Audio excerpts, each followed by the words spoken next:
This is Time Signatures with Jim Ervin, a podcast and radio program presented by the Capital Area Blues Society in Lansing, Michigan.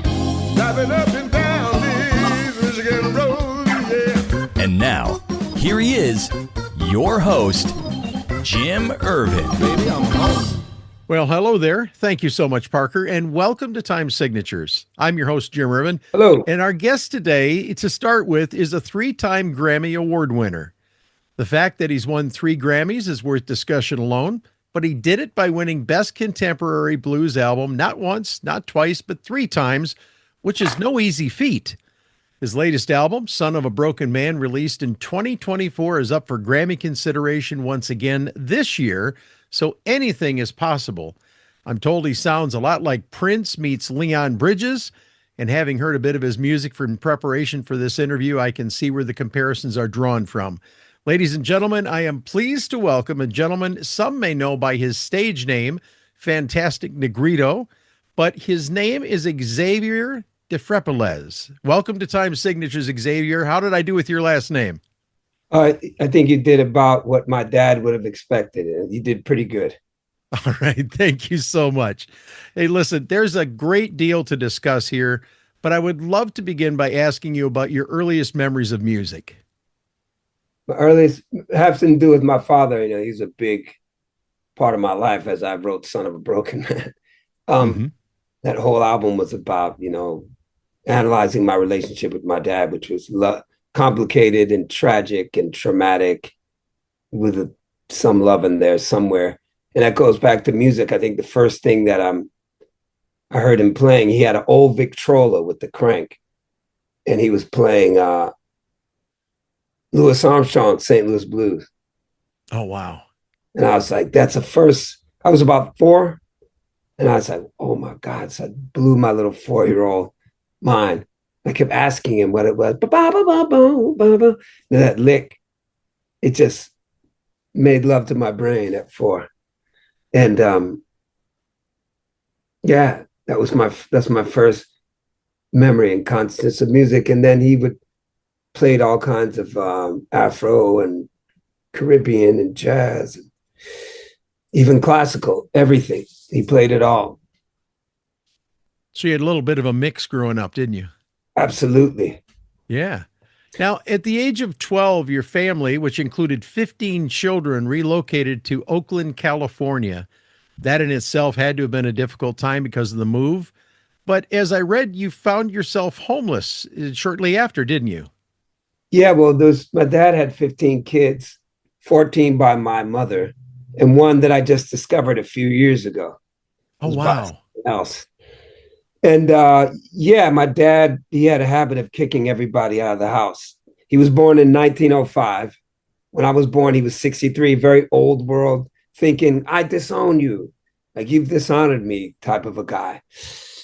And yeah, my turn came, and at 12 years old, I was ceremoniously, what's the word?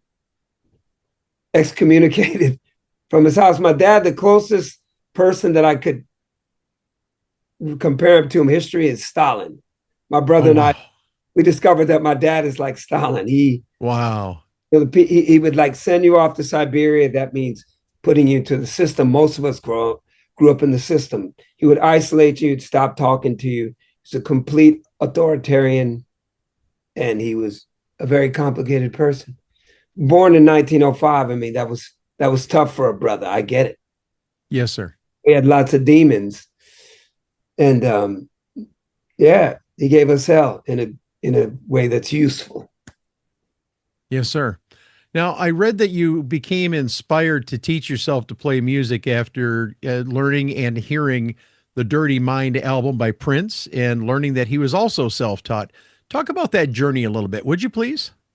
Yeah, well, I definitely learned those things from Prince at a early age, but I didn't learn it all the way because I never taught myself to play the way that Prince did. So along the way, I probably inherited my dad's overblown ego and Prince's overblown ego. And I call it SIDS, the self-importance disease. So all that, you know, is it was a way of protecting myself from being a kid that was on the street at 12. Yeah. Most kids are playing video games. I was, on the street running away from people trying to abduct you in a car, or indulging in drugs and other criminal activities, and not having a place to go. So that all kind of, I didn't start at 12. It took me a while to start getting into music. Sure. I didn't enjoy it the way other musicians enjoyed it. I only really liked the storytelling aspect of it. So I never really, and still don't have this interest, I'm going to play all this stuff. It's always a pain in the ass for me, but I love the outcome. I love the outcome. Yeah. Very strange relationship that I have with music and with instruments. And so motivated were you to learn music at some point that you were sneaking into classrooms at UC Berkeley as well?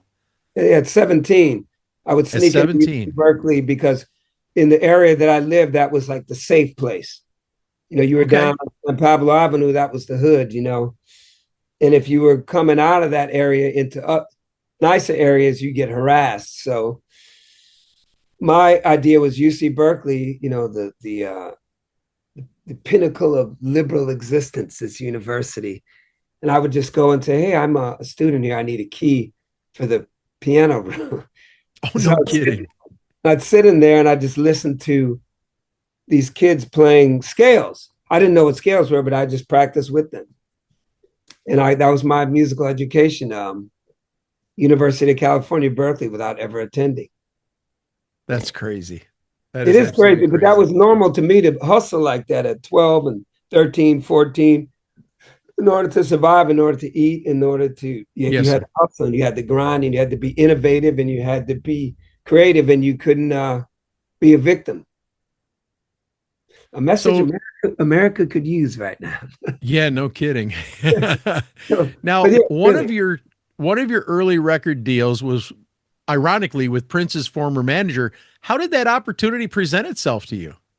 I think I was I moved to LA after being robbed at gunpoint and having a 9mm put at the back of my head. Oh man. I decided to move to LA and become homeless again, because I didn't know anyone out there. And I was making demos.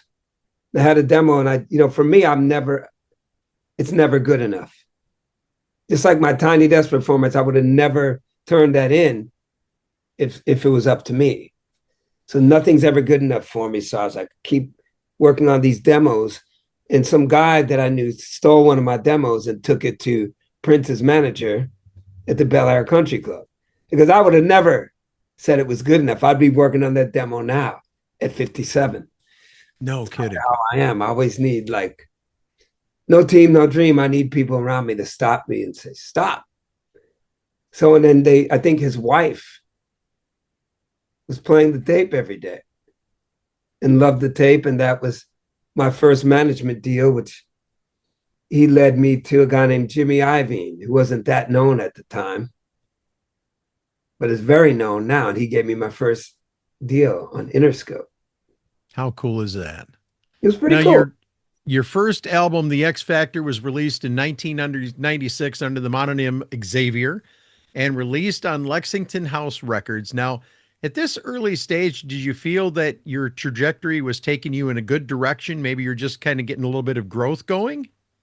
I had no idea, man. I still have no idea. Just at the time, that's what I believed in. And I was in my 20s. And I just went with it. That's what I knew what to do.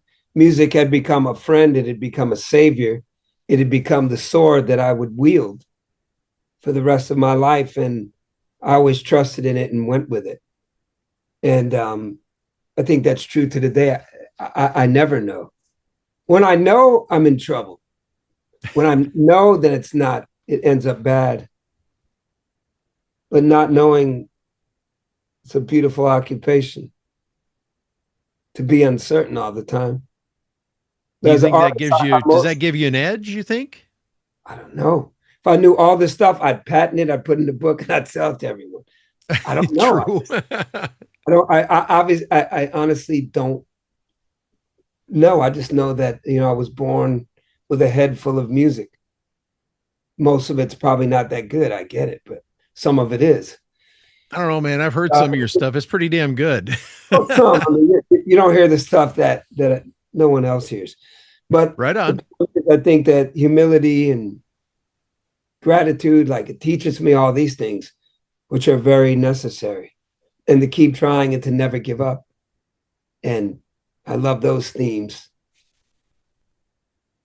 Yes, sir. In 1999, you were involved in a near fatal car crash and you spent 3 weeks in a coma. And Yes. yet, as bad as this event was for you review this as a moment of release. How so? Well, I remember someone coming to the hospital from my record label, and they're like, "You remember you wanted to get out of your record deal? Well, you can get out." And I was, I couldn't move. I was in traction. Oh I man. lost my playing hand, as people see my crooked hand that doesn't move much. That became another, the idea of, it became another vehicle of redemption and turning the bullshit into good shit, which is kind of my theme. Like, this is bad. I'm going to roll with it. I got to make it good, which would end up being the theme of my life. So, yeah, that was a very interesting time to wake up from 3 weeks in a coma to a record company person. Wow. And that was odd to be told that at that time. Yeah. I mean, it was just very cold, I think would be a good way to describe it. I think I asked, and someone said, "Okay, we'll be there. We'll come see you." Oh, you're Wow. dropped. But I did feel like, finally, like I was stuck on that record deal. Now, I want to skip ahead just a little bit because I know you left music in 2007. What caused that decision? I let the industry beat me. I think I wanted what it had to offer, and that's always a problem. And it became frustrating. And I decided I didn't want to be frustrated and unhappy anymore. So I let them win. I feel like, okay, you win. I hate playing music. I hate the whole industry. I hate it all. Leave me alone. Goodbye. Then I went off and got married and became a farmer, which I Okay. still am today. And I found happiness and peace and joy and gratitude and satisfaction. And then it came back. And I think around 2013, I was like, well, I can play now because, oh, I like it. I like these songs with two chords. I like these riffs. And I give up. I don't want to be in the music industry. I forget it. I'll go play on the street because I like it. It gave me a great satisfaction to play the music in the BART station, in the train station, in front of the donut shops and the coffee shops, because I felt like I didn't want what the music business had to offer anymore, and I was free. So I just did it because I loved it. And then to my surprise, people came, not the industry, but people getting off the trains. And, I'd look and I'd have, all this money from busking my own music, my songs, and I felt useful. And I was a midlife crisis. I was 46. I thought, this is great. Like, I feel like I'm part of society and I'm part of the solution, which is music to people and feeling good and energy and spirituality. Oh man, what a high. And then a kid stopped me and said, "You should enter Tiny Desk." And I was like, "I don't know what Tiny Desk is. Leave me alone." The kid came back about 5, 6, 7 times. And I finally said, "Okay, I'll do it." I did that one take in that freight elevator, and that was it. Then all of a sudden, I was back in the music business, being the inaugural Tiny Disc winner. But what I noticed was different from the 20-year-old was I didn't want anything, and I was free. Before I You wanted know, all. yeah, I actually watched the Tiny Desk concert today in preparation for this interview. 2015, you won the contest. You're in there doing this 15-minute concert live on NPR. But that was just the start of your new trajectory. But I'd like you to talk about that concert for a minute because I think what you just said really bears repeating. It was like you had nothing to lose, you had nothing to gain, you were just there enjoying that moment. Would that be correct? I think so. I think I was just everything I'd learned finally in my elder years. I learned that, man, when your gratitude solves everything. Like, I'm just grateful to be here, man, with you. I'm grateful to put music out. I'm just grateful, and it's good. And I don't want a car. I don't want a large sum of money. I don't want any women or drugs. It's just I'm understanding what life is, which is I learned busking, which is serving other people, and then being very grateful for everything that comes. It's good and it's going to be bad, but that everything and everyone along the way is just simply my teacher. And once I just grasped that concept, it's been good. It's been good. Now, following Tiny Desk, your ascent continued, and you won, as we mentioned earlier, not one, two, but 3 Grammys for Best Contemporary Blues Album, with Last Days of Oakland in 2017, Please Don't Be Dead in 2019, and 2021's Have You Lost Your Mind Yet? Now, clearly, you got a pretty damn good idea of what catches the attention of the music world. Would I be correct in saying that? Absolutely not. I don't. I have no idea. I don't know. And I'm just an artist. I have no idea, man. Zero. If I did, I promise I would tell you. I just know that if I can remain grateful, if I can be in touch with my humanity and be a grounded person, the best that I can be, and I try my best, I think that that's what matters. I don't know anything about the music business. I know nothing. I don't know anything about like the Grammys, and I don't know anything about it. I just want to make records and record what I deem to be honorable and trustworthy and decent, and that moves me, and that may be helpful to other people. And then as a human being, I'm contributing something, but I'm clueless. I think one of the coolest stories that I heard while I was preparing for this interview, friend of mine told me that after you won one of your Grammys, you took it to the train station and you were out there busking with the Grammy statue sitting next to you. How cool is that? I just felt like I owed it to those people. Those are the people that supported me, not some like, I was industry or anything like that. I was DIY before anyone. And I owe it to people. Did people understand what was sitting there next to you?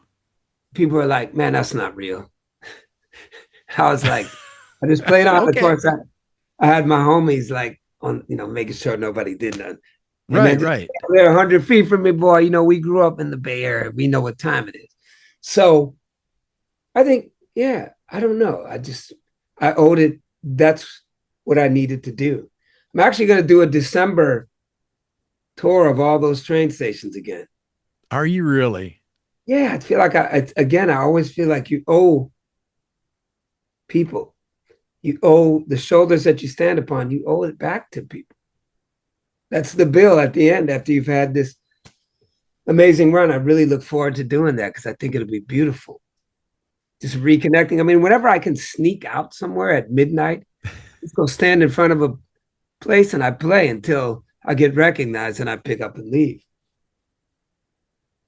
And it's probably taking a little less time to get recognized these days, isn't it? Yeah, it's different now, but there's times when I can, it's different now. You want to know what's different? Maybe sure. A lot of younger people know everyone has earbuds, AirPods. It's a whole different world than when I was busking. Yeah. So it's really different. And everybody's more self, like that wasn't as prevalent 10 years ago. No, it wasn't. So it's a different world. When I sneak out at Bart now, it's really different. And I love it. Especially younger people that just walk by, they're listening. They don't care. They're into what they're into their own world. It's kind of the we live in now. So it's interesting. And it should be interesting. Otherwise, what's the point? Indeed.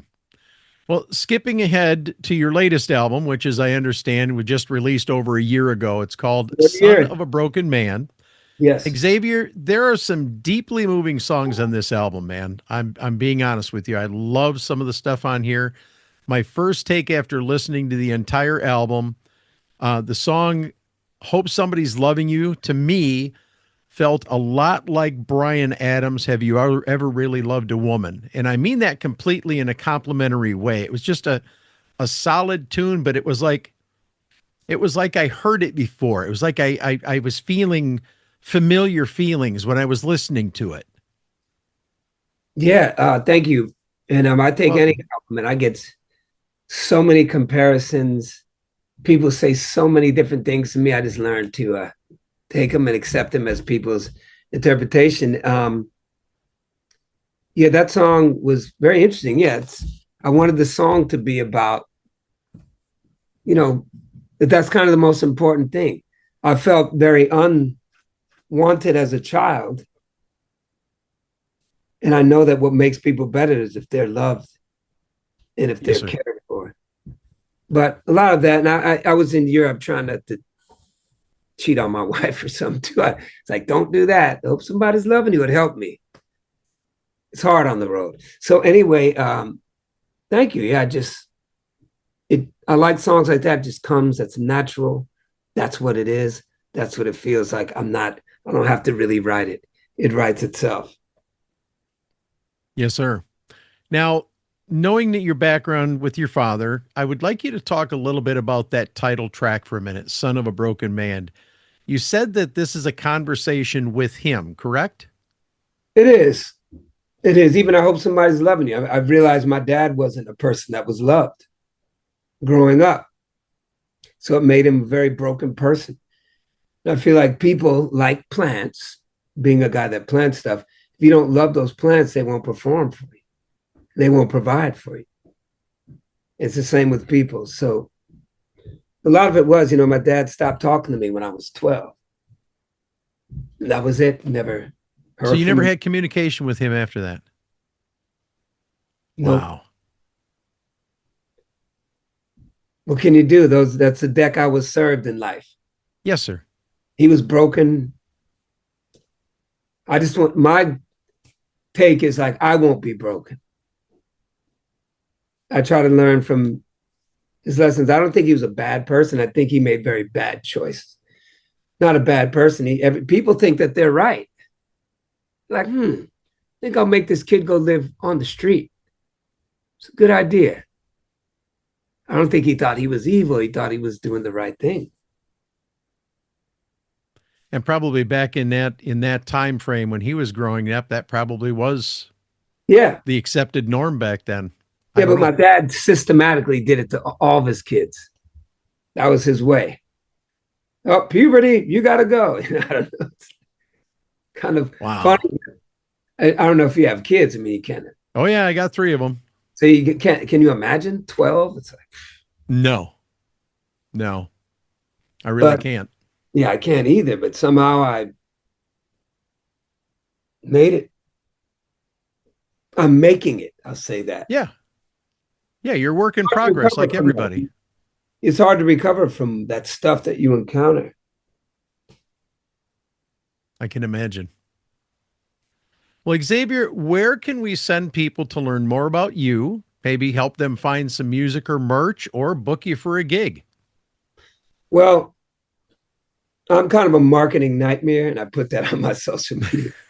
And I'm happy to be a marketing nightmare, and that's on my social media. I mean, with Fantastic Negrito, it's like, if you can't find me, you're not really looking for me. Because there's only one in the world, man. You put Fantastic Negrito on your computer. That's it. That's it. And I'll just put this out there. You need to not only look him up, you also need to look at the Tiny Desk concert. You should check out his music, but I would strongly recommend and strongly urge, before you stream, go buy a couple of albums from him. It's definitely worth having in your collection. And Absolutely. It's a journey, these albums there. Man, I'm willing to die for these albums. That's how I make them. And well, I think one of the things that I appreciate most about you is that your music is something that makes you feel. It's something that engages you. It's something that makes you think. And it's not the general norm that you see pumped out all over the radio and albums these days. yeah, I think that's what makes me a marketing nightmare. Why don't you do the same? That last thing worked. I need 10 more like it. I'm like, no. All my thing is feeling. I mean, I feel I owe that to people. I owe that to people. And that's a life when you realize you live your life really for other people. That's happiness, man. That's when I found my stride, my joy, my purpose. I love it. And I keep going back to the Tiny Desk concert. I mean, you performed that concert like you hadn't a care in the world. You were just there enjoying and celebrating and, revealing yourself to people, I guess you could say. Well, that's what the live show is like. My live show is like church without the religion. That's what I call it. There And you go. yeah, and right, what we did on our last tour, we recorded a lot of the shows. So I'm now working on a live album. I'm putting together Switzerland with Italy and where was that? Brooklyn, Leeds, UK. I mean, we had some pretty good shows, and it'll be my first live album ever. And I'm really AI can't do that. That's fact. That's fact. Yeah. Before we wrap up here, I would like you to talk about what's coming up over the next 12 months for Fantastic Negrito.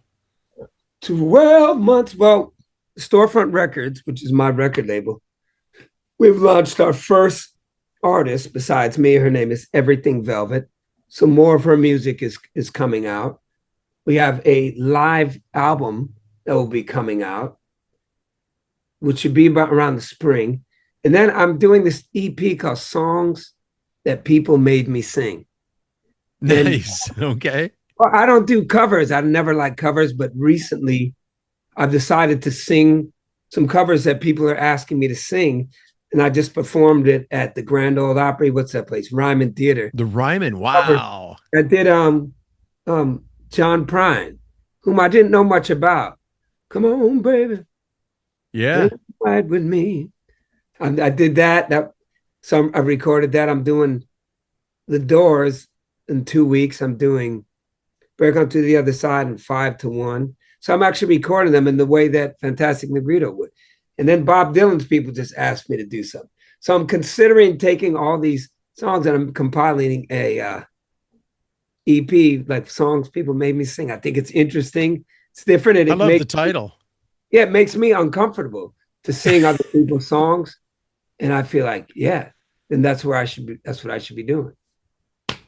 I love the title. Once again, give them your website. That'd be fantasticnegrito.com or Fantastic Negrito. Just put it in Google, put it in chat, put it in whatever you're using, man. Put it in your pocket. You know what? You're touring too, aren't you, next year? I just came back from a huge tour. My next tour will be January in the UK. Okay. I'll be London, Edinburgh, then heading to Italy to do Milan, and right outside of Milan. Then I'll do Australia in March. Nice. And New Zealand. Then I'll be hitting Chicago in the Midwest in April. So yeah, the website has everything. And thank you for asking me to repeat that. No, that's fine. It's important because rumor has it you're also going to be coming through this area. Nothing's official yet, I've been told. But my birthday's in April. So April what? What's that? April what? 9th. Oh, my son's is the 12th. Well, all right. Where are you located? In the Lansing area, right in the center. Yes, some things are being worked on. And I'll tell you what, I'm going to be patient because I'm excited about it. Absolutely looking forward to it. And wherever you land in Michigan, I will make time to come see you. I promise you. I'm also a photographer.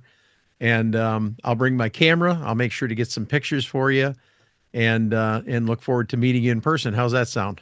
It sounds amazing. I look forward to it, and we will be in the Midwest in April. That's for sure.